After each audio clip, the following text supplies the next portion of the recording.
प्यारे भाइयों और बहनों, जब हम कहते हैं कि हम अपने पिता परमेश्वर के प्रिय संतान हैं, तो हमारी भी कुछ जिम्मेदारियां तय होती हैं।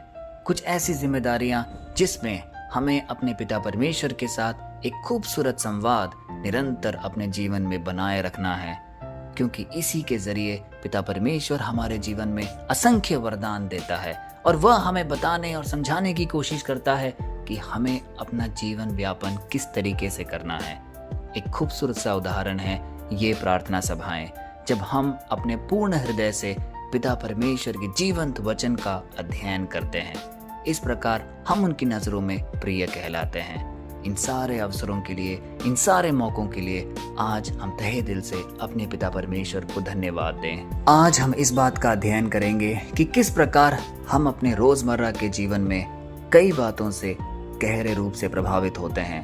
जब लोग हमारे खिलाफ भुनभुनाते हैं, जब लोग हमें पराजय वाली दृष्टि से देखते हैं, जब हम दुखित होते हैं, जब हम अपनी परेशानी के गर्त में होते हैं, इन सारे अवसरों में हम एक अलग सा बोझ अपने जीवन में अपने कंधों में लिए आगे दिन प्रतिदिन कदम बढ़ाते चलते हैं और इस बोझ के कारण हम अपना जीवन व्यापन कभी भी एक पूर्ण रूप से नहीं कर पाते। आज हमें अपने आप से ये बात पूछना है कि ऐसा कौन सा बोझ है जिसे हम सालों से ढोते हुए आ रहे हैं। हो सकता है वो अतीत की चोट हो, असफलताओं का डर या दूसरों की आवाजें जो कहती है तुमसे नहीं हो पाएगा। हम सबके जीवन में एक चोला है, एक चिन्ह है, एक बोझ है जो हम दिन प्रतिदिन अपने ऊपर ढोए चलते हैं। हो सकता है वो एक सीमा हो जो हमने अपने आसपास बांधे रखी है। हो सकता है कोई एक बंधन हो जिसके तले हम दबे हुए जा रहे हैं। लेकिन आज परमेश्वर का वचन हमें चुनौती देता है, अगर तुम यीशु तक पहुंचना चाहते हो तो वो बोझ, वो सीमा, वो बंधन हमें उसके आगे सोचना होगा। उन सबको पीछे छोड़कर अपने पिता परमेश्वर के साथ चलना होगा। आज का वचन में हम सुनते हैं कि किस प्रकार एक अंधा व्यक्ति बारतिमेउस, जब पिता परमेश्वर ने उसे बुलाया तो वो सब कुछ छोड़कर, अपना चोला छोड़कर उनके पीछे हो लिया और किस प्रकार उसे दृष्टि वरदान मिला। तो आइए इस वचन का अध्ययन करें और जाने कि पिता परमेश्वर हमसे क्या बातचीत करना चाहता है। मार्कुस के सुसमाचार से लिया हुआ वाक्य अध्याय 10 पद संख्या 50 हमें यह बताता है, तब उसने अपना चोला फेंक दिया और उठकर यीशु के पास आ गया।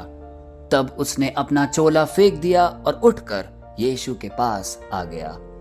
प्यारे भाई और बहनों, यह लिखा गया है उस अंधे व्यक्ति के बारे में जिसका नाम बारतिमेउस था। हो सकता है उसके कई पुराने बोझ होंगे, कई बाधाएं होंगी, कई बंधन होंगे, लेकिन जब उसने प्रभु यीशु को अपने समीप देखा तो उनके अंदर एक नई प्रत्याशा दौड़ पड़ी और उसने अपना चोला तक पीछे फेंककर प्रभु यीशु के सम्मुख उपस्थित हुआ। अब यह वचन हमें क्या सिखाता है? पहला मुख्य संदेश, चोला त्यागने का महत्व। बारतिमेउस एक अंधा व्यक्ति था, जो कि यह दृष्टांत हमें साफ साफ दर्शाता है, लेकिन उसके पास एक चोला था। उस समय चोला एक पहचान था, एक प्रतीक था, भीख मांगने वालों का संकेत, सुरक्षा का सहारा। लेकिन जब यीशु ने उसे बुलाया, उसने बिना झिझक के, बिना कोई संकोच के अपना सब कुछ पीछे छोड़कर अपना चोला तक फेंककर प्रभु यीशु के सम्मुख उपस्थित हुआ। इससे हमें क्या संदेश मिलता है कि जब तक हम अपने पुराने सहारों को नहीं छोड़ते, अपने पुराने बंधन नहीं तोड़ते, अपनी सीमाएं नहीं लांघते, तब तक हम परमेश्वर की नई आशीषों को अनुभव कभी नहीं कर सकते। तो आइए प्यारे भाई और बहनों, इस बात का हम अपने जीवन में आत्मविश्लेषण करें। इस बात को हम मनन चिंतन करें कि ऐसी कौन सी चीजें हैं जो हमें यीशु के पास पूरी तरीके से आने से रोक रही है। क्या वो हमारे पाप हैं? क्या हमारी आदतें हैं? क्या हमारी ईर्ष्या है? क्या वो हमारा डर है? क्या वो ऐसा कोई असफलता का स्मरण है जो हमें निरंतर झंझोर कर रखता है? आइए इस बात का विश्लेषण करें, क्योंकि जब तक हम अपने पूर्ण हृदय और मन से पिता परमेश्वर में विलय नहीं होंगे, तब तक हम उनका अपने आध्यात्मिक जीवन में अनुभव नहीं कर पाएंगे। दूसरा महत्वपूर्ण भाग, उठकर यीशु के पास आना। आज जब हम पढ़ते हैं कि बारतिमेउस ने केवल चोला ही नहीं फेंका, बल्कि तुरंत उठकर यीशु के पास चला गया, यह एक क्रिया थी। यह एक ऐसी क्रिया थी जो हमें बताती है कि विश्वास केवल त्याग ही नहीं, बल्कि कदम उठाने से पूरा होता है। आज हम अपने जीवन का विश्लेषण करें। हो सकता है कि हम अपने आध्यात्मिक जीवन में प्रभु यीशु के साथ जुड़े रहते हों, हम चर्च जाते हों, अपने घरों में प्रार्थनाएं नियमित रूप से करते हों, पर क्या हम अपने विश्वास में क्रियाशील हैं?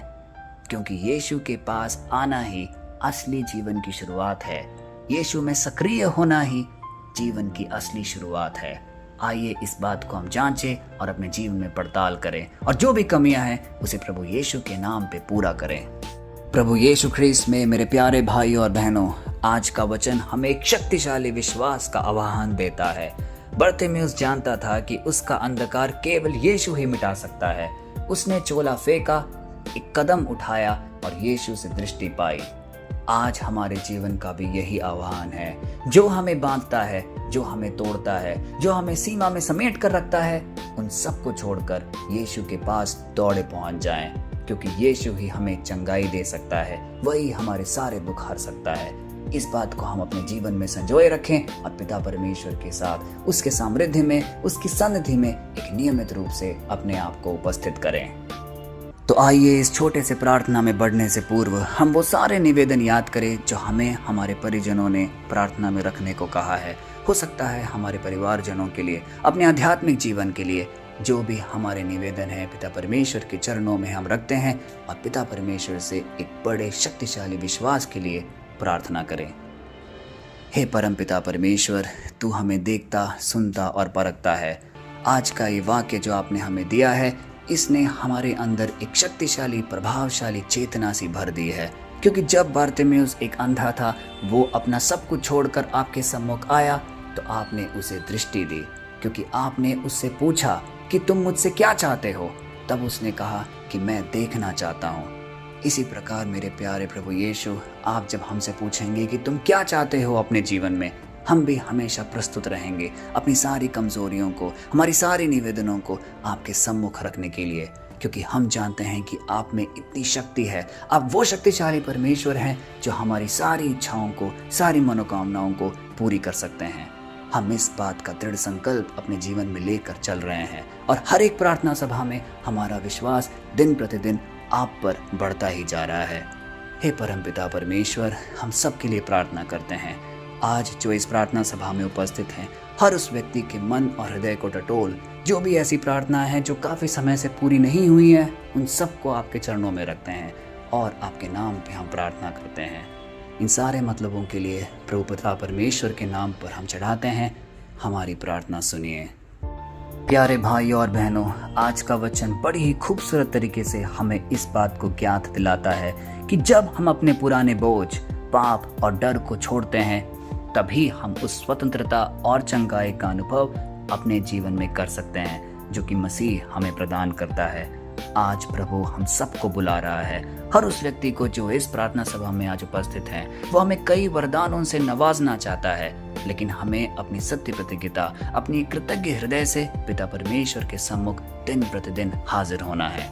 आइए इस वचन को कई लोगों तक भेजें, क्योंकि यह एक आशीर्वादी वचन है। जो व्यक्ति इस वीडियो को देखेंगे और अपने जीवन में प्रभु के वचन का अध्ययन करेंगे, उनका जीवन निश्चित ही परिवर्तित होगा।